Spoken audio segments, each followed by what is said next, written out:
Wa qad khalafa fi hadhihi al-mas'alati asnaful mu'tazilati wal jahmiyati wal musyabbihati al-mujassimati. Jadi Ahlus Sunnah meyakini bahwa kalam Allah bukan berupa suara, bukan berupa bahasa, bukan berupa huruf. Ini wajib diyakini. Ini harga mati, tidak bisa ditawar, ya. Ini harga mati, tidak bisa ditawar. Kenapa? Karena ini sudah menjadi kesepakatan para ulama ahli sunnati wal jamaah. Kita jangan berkreasi. Apa yang telah disepakati para ulama, terutama terkait dengan masalah akidah, itulah yang wajib kita yakini. Sudah, kita taslim kepada para ulama, mereka adalah orang-orang yang sangat memahami Al-Quran, sangat memahami banyak sekali hadis, dan mereka adalah orang-orang yang Allah karuniakan kepada mereka kecerdasan yang luar biasa di dalam memahami nas-nas syariat. Mereka juga memiliki seperangkat keilmuan yang kita tidak memilikinya. Jadi kalau para ulama sudah sepakat menyatakan bahwa kalam Allah tidak berupa suara, tidak berupa bahasa, tidak berupa huruf, tidak bisa dibayangkan, dan seterusnya seperti yang di awal tadi sudah kami sampaikan, maka kita juga wajib meyakini apa yang telah menjadi kesepakatan para ulama ahli sunnati wal jamaah tersebut. Nah, tetapi ada beberapa aliran, ada beberapa golongan yang mereka memiliki ajaran yang berbeda dengan akidah para ulama ahli sunnati wal jamaah terkait dengan sifat kalam ini. Fa'ammal mu'tazilah, itu yang pertama adalah mu'tazilah. Faqalu kalamullahi ta'ala sifatu fi'lin makhluq. Wa inna Allah azza wa jalla kallama Musa bi kalamin ahdathahu fi syajarah. Jadi kalam Allah, kata mereka, adalah sifat fi'al Allah yang makhluk, ya, yang tidak tetap pada zatnya, kata mereka. Jadi kata mereka, kata orang-orang Mu'tazilah, sifat kalam Allah itu sifatu fi'al makhluk, sifat yang berkaitan dengan perbuatan Allah, tetapi sifat ini adalah makhluk. Jadi ketika Allah subhanahu wa ta'ala memperdengarkan kalamnya kepada Nabi Musa di dekat pohon di atas bukit Tursina, itu kata orang Mu'tazilah, Allah menciptakan kalam yang ada, Allah menciptakan suatu kalam, ya. Kemudian kalam itu diciptakan oleh Allah pada pohon yang ada di dekat Nabi Musa, dan Nabi Musa mendengar kalam Allah yang tercipta di pohon itu. Wa inna Allah azza wa jalla, kata mereka, kallama Musa bi kalamin ahdathahu fi syajarah. Ya, mereka memahami seperti itu. Fahum qailuna bi anna Allah ta'ala mutakallimun bima'na annahu fa'ilun wa khaliqun lil kalami fi ghairihi. Jadi orang-orang Mu'tazilah mereka mengatakan bahwa Allah mutakallim, sama dengan kita, bahwa Allah mutakallim. Tetapi dalam arti apa? Kalau ahlu sunnah meyakini Allah mutakallim dengan kalam yang tidak bisa, ya, yang tetap pada zatnya, dengan kalam yang tetap pada zatnya, yang tidak bisa dibayangkan, yang bukan berupa suara, bahasa, dan huruf. Tetapi kalau orang Mu'tazilah meyakini bahwa Allah bersifat mutakallim, itu dalam arti bahwa Allah menciptakan kalam pada sesuatu, kemudian dia perdengarkan kalam yang ia ciptakan pada sesuatu itu kepada orang yang dia kehendaki, kepada Nabi Musa misalkan, kepada Nabi Muhammad, kepada Jibril misalkan. Wa nisbatul kalami ilaihi ta'ala huwa ala za'mihim min jihati annahu fa'iluhu wa mujiduhu faqad la anna al-kalama qa'imun bidzatihi ay thabitun lahu. Jadi ketika mereka mengatakan bahwa Allah memiliki sifat kalam, itu dalam arti Allah menciptakan kalam pada sesuatu. Itu. Kemudian Allah perdengarkan kalam yang ia ciptakan pada sesuatu itu kepada orang yang dia kehendaki. Bukan seperti apa yang diyakini oleh ahlu sunnah. Ahlu sunnah meyakini bahwa Allah bersifat dengan sifat kalam yang thabit lahu, yang tetap pada zatnya. Fahasilu madhabihim anna Allah ta'ala mutakallimun wa kalamuhu fi'lun lahu ghairu qa'imin bidzatihi listihalati qiyamil af'ali bidzatillahi ta'ala ala za'mihim li'annahum qailuna bi anna kulla fi'lin hadith. Jadi mereka berkesimpulan bahwa mereka orang-orang Mu'tazilah berkesimpulan bahwa Allah mutakallim, Allah bersifat dengan sifat kalam. Itu dalam arti apa? Kalamuhu fi'lun lahu ghairu qa'imin bidzatihi. kalam Allah itu adalah perbuatan yang dia miliki tetapi tidak tetap pada zatnya. Tidak tetap pada zatnya. Kata mereka, listihalati qiyamil af'ali bidzatillahi ta'ala. Karena menurut mereka perbuatan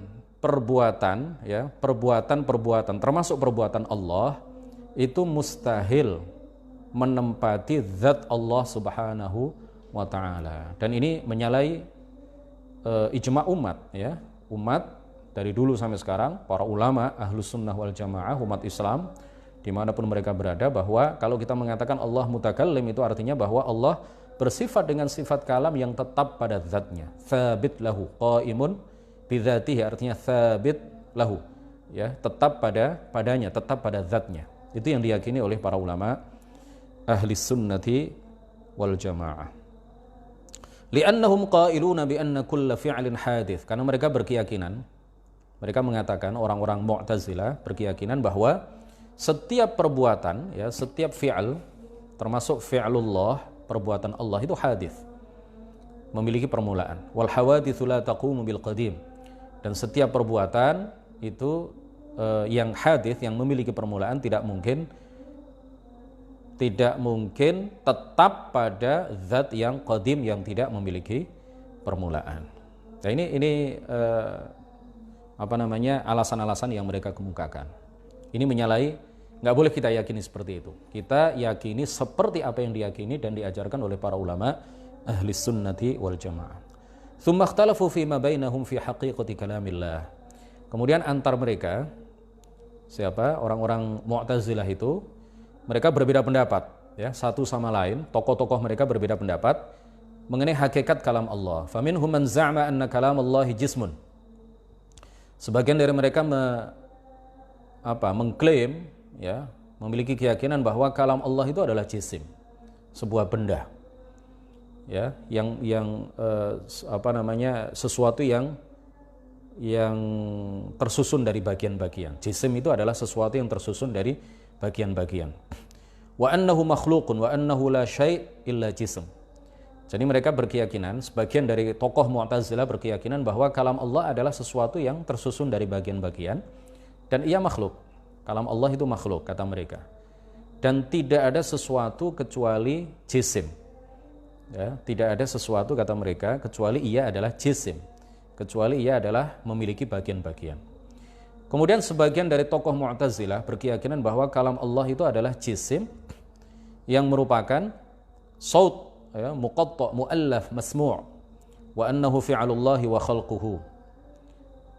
Kalam Allah itu, kata sebagian dari tokoh Mu'tazilah, adalah berupa jisim yang merupakan suara yang tersusun, yang bisa didengar, dan bahwa suara itu adalah ciptaan Allah Subhanahu wa ta'ala. Kemudian sebagian dari mereka berkeyakinan bahwa kalamullahi arad makhluk, bahwa kalam Allah itu adalah sifat yang arad, ya. Arad itu sifat, ya, sifat yang makhluk. Nah, ini beberapa perbedaan pendapat di kalangan tokoh-tokoh Mu'tazilah yang semuanya itu nggak boleh kita yakini. Jadi kita sekali lagi wajib meyakini bahwa kalam Allah bukan berupa suara, bahasa, dan huruf. Kalam Allah adalah sifat bagi zatnya yang tetap, ya, sifat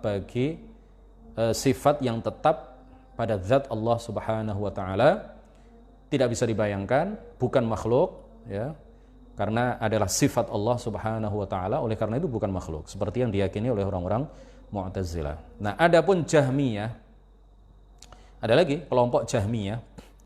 فذهبت طائفة منهم إلى القول بأن كلام الله مخلوق خلقه في غيره.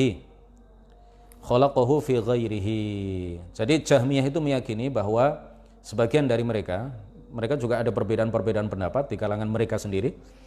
Sebagian dari mereka berpendapat bahwa kalam Allah adalah makhluk yang ia ciptakan pada sesuatu selainnya. Wal farqu bainahum wa bainal Mu'tazilah anna haula'il Jahmiyah qalu huwa laysa bimutakallim, bainama atlaqal al-mu'tazilatu annahu mutakallimun taqiyatan li'alla yushanna' alaihim. Perbedaan antara Mu'tazilah dengan Jahmiyah, ya, seperti yang tadi sudah kami sampaikan, bahwa Mu'tazilah juga meyakini bahwa ketika kita mengatakan Allah bersifat dengan sifat kalam, itu artinya Allah menciptakan kalam pada sesuatu selainnya. Begitu juga Jahmiyah.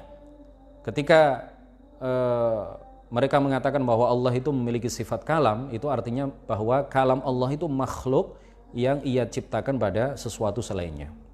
Nah, perbedaannya apa antara Mu'tazilah dengan Jahmiyah? Kalau Mu'tazilah, ya, mereka masih mengatakan bahwa Allah mutakallim. Tetapi kalau Jahmiyah jelas-jelas menafikan sifat mutakallim bagi Allah Subhanahu wa taala. Jadi Mu'tazilah dengan Jahmiyah sebenarnya sama. Mu'tazilah itu hanya taqiyah saja. Dalam keyakinan mereka bahwa Allah itu tidak bersifat kalam, ya. Apa arti dari apa yang mereka katakan bahwa ketika kita mengatakan Allah mutakallim itu artinya bahwa Allah menciptakan kalam pada sesuatu selainnya? Yaitu artinya mereka mengingkari sifat kalam Allah Subhanahu wa taala. Enggak ada bedanya dengan Jahmiyah.